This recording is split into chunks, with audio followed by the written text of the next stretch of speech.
A generation ago, one income bought a home. Today, the median Australian house costs 8 times the median salary. Ownership among young adults has hit a record low. The Australian dream isn't fading.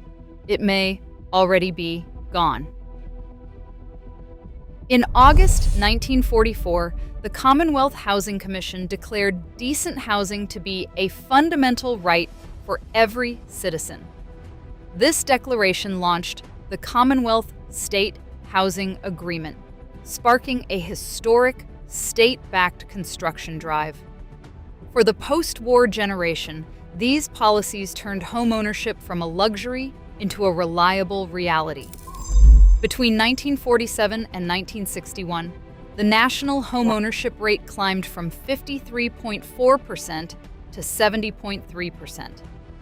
Back then, a single breadwinner working a secure full-time job could comfortably buy a modest suburban home. Mortgages typically consumed only 20% of a single household income, making a standalone house on a suburban block the default starting point for adulthood. This stable, government-supported era established the baseline for the traditional Australian dream. In the late 1980s, mortgage interest rates surged towards 17%, forcing thousands of households to rely on two incomes just to service a standard loan. The single-earner mortgage vanished.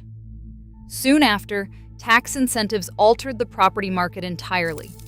The expansion of negative gearing, followed by a 50% capital gains tax discount in 1999, turned family homes into speculative investment assets. This shift steadily locked out younger buyers. By 2021, millennials aged 25 to 39 achieved just 55% homeownership, compared to 62% for Generation X and 66% for boomers at the same age. Stuck in a high-cost market, the average age of young Australians leaving the parental home climbed to 27. The latter was slipping, raising a painful question. Is a secure future now closed to this generation forever? What happens when the housing ladder turns into a solid wall?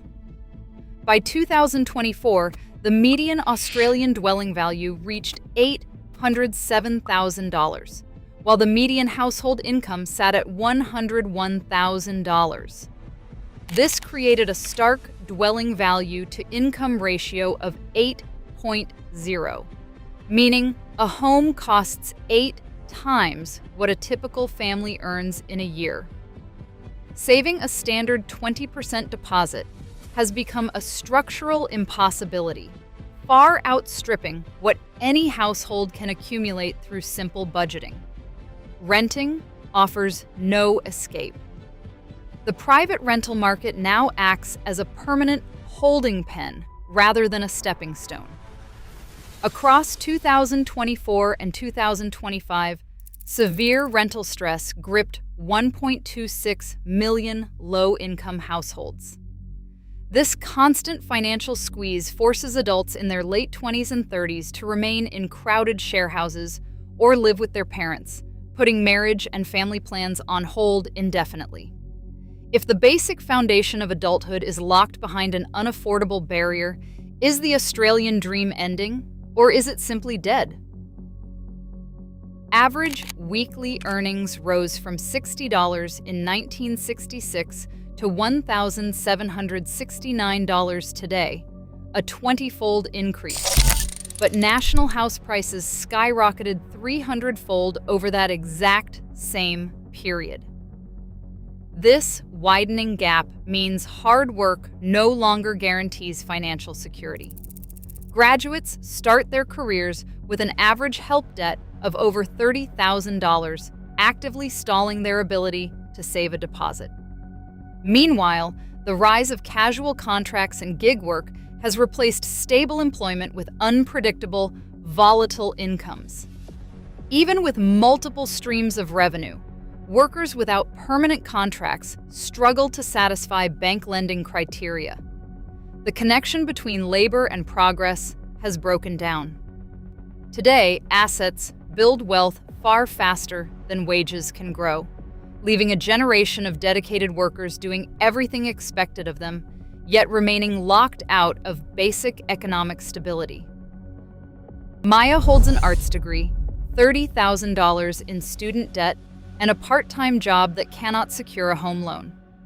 Across town, the Nguyen family faces an eviction notice after their weekly rent jumped from $380 to $540. Nearby, Liam combines barista shifts with rideshare driving, but his volatile income fails bank lending criteria. Between 1981 and 2016, home ownership among Australians aged 25 to 55 fell from 60% to 43%. Housing researchers warn this trend splits the country, turning residential property from essential shelter into a tool for wealth. The housing divide is rewriting the fabric of Australian society. Milestones like marriage and parenthood are delayed by years, while trust in the institutions that promised a fair go quietly erodes. The split between owner and renter has hardened into a durable wealth gap, with property owners holding 4 times the net assets of non-owners. This leaves Australia facing a profound structural choice. Addressing it requires pulling major policy levers, reforming zoning laws, expanding social housing, securing wages, and establishing strong tenant protections. Without these interventions, a permanent class divide will define the nation's future. As secure futures slip away, the human cost grows. Can Australia restore its promise of fairness, or must we redefine the dream entirely? Join the discussion below.